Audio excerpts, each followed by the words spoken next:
I have watched many films during my lifetime. Some have been good, and some have been bad.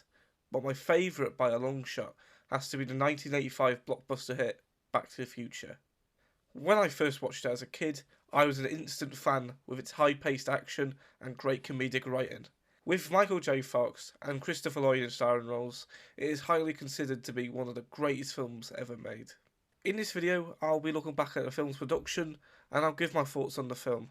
So let's go back to the past, specifically to the year 1980, when writers and directors Robert Zemeckis and Bob Gale first conceived the idea of the film.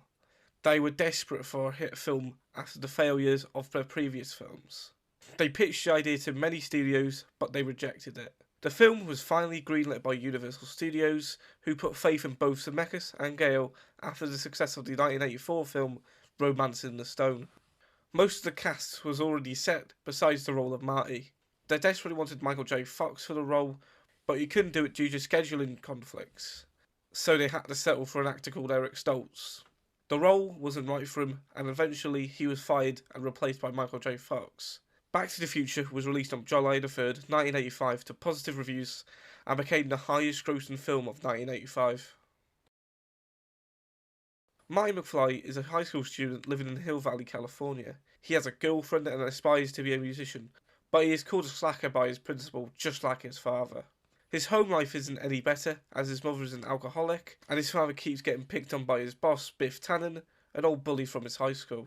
In the middle of the night, Marty goes to the mall to meet his good friend and scientist, Dr. Emmett Brown. Doc shows off his new invention, a DeLorean which he converted into a time machine with something he invented called a flux capacitor. He tests it with his dog, Einstein, and would you believe it? What did I tell you? 88 miles per hour! It works. The two of them get ambushed by Libyans, in which Doc is shot down, and Marty escapes in the DeLorean. He unknowingly travels back to 1955 and encounters a family who mistake him for an alien.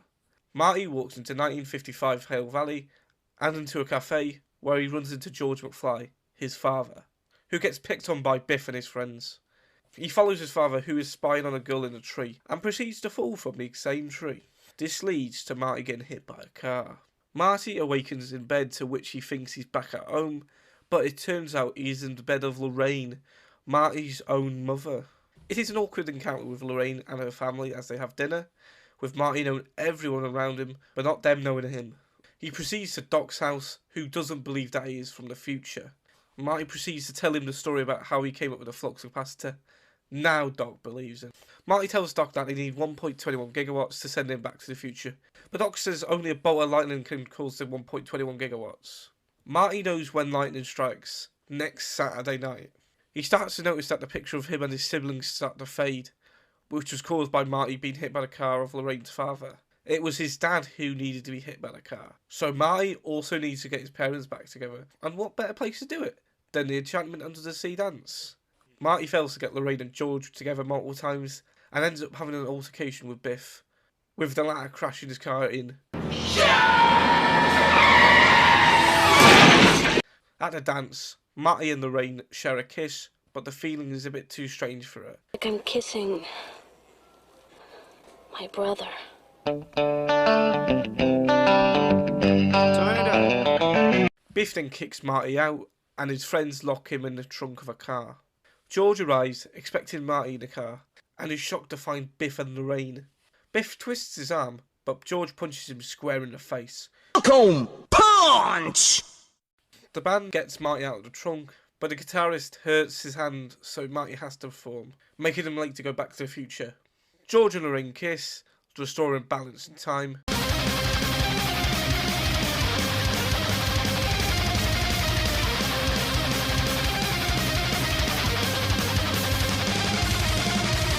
Doc finds a letter written by Marty warning about the future of him being shot. He rips it up, saying how it could ruin the space-time continuum. Marty hits 88 miles per hour as the lightning strikes, as he gets sent back to the future.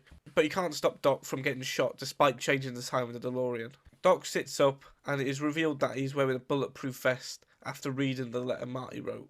Marty goes home and wakes up to discover that his life is now different. His mother's no longer an alcoholic, his siblings have good jobs, and his dad is now a science fiction author. Biff is now doing a valet service, swapping the roles that we saw him at the beginning of the film. As Marty and Jennifer are about to set off in their new truck, Doc reappears blathering about their kids, so they set off to the future. The DeLorean, now flying, flies towards the screen, and the film ends. There are many aspects of the film that I love.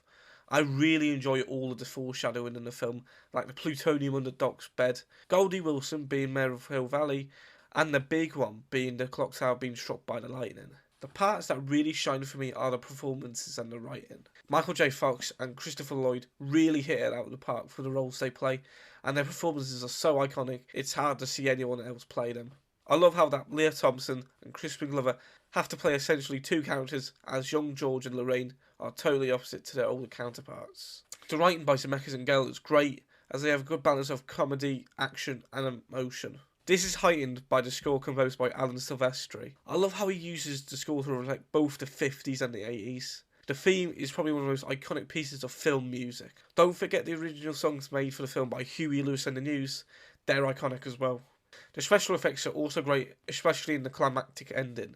Overall, Back to the Future is an instant classic. From when it hit cinemas in 1985, people have enjoyed the time travelling adventures of Doc and Marty, which led to 2 sequels, a theme park ride, a TV series, a musical, and even a video game by Telltale Games. Back to the Future will always hold a special place in my heart as my favourite film of all time.